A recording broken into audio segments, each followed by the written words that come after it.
fish. The little teeny one. Lots of minnows.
That one.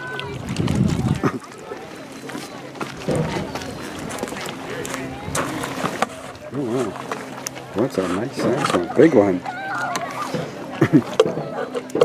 Wait, where are all of the ones you were talking about? In that patch right there.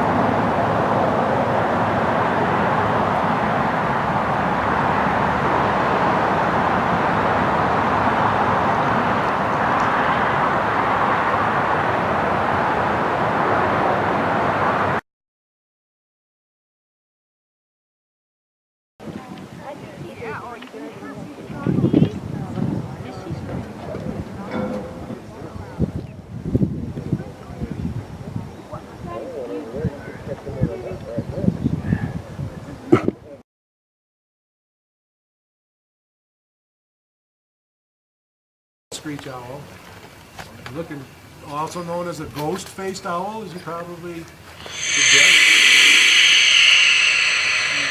That's kind of a screech, isn't Wow. it? Old buildings and people. Eat lots of rodents. They eat a lot of big rats.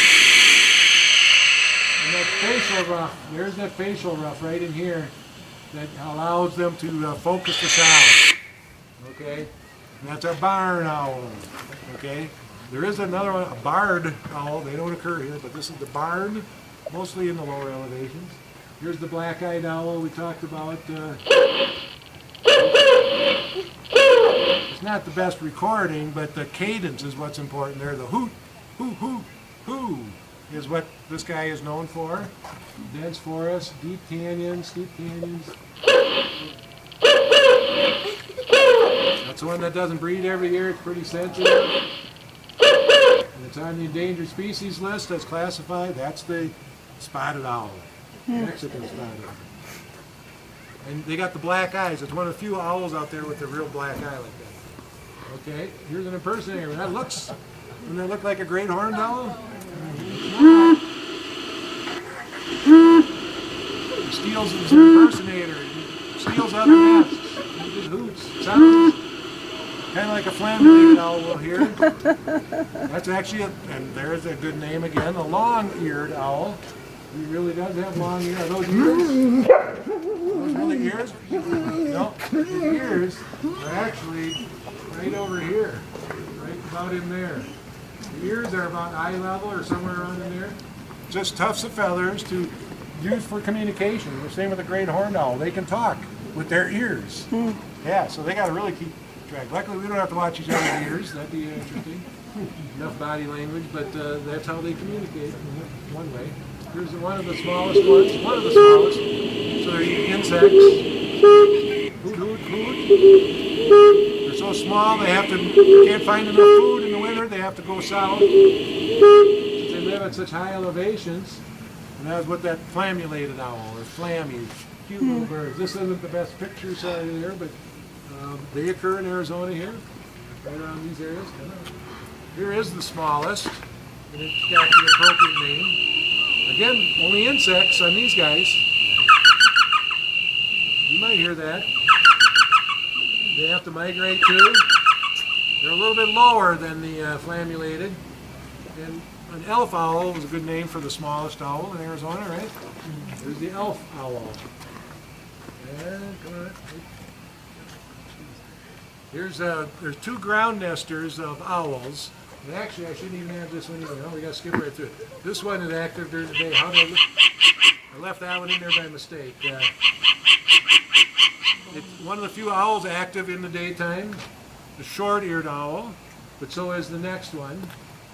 This one we do see. If anybody lives in any developments, subdivisions in the valley or down in Tucson, these guys are pretty common.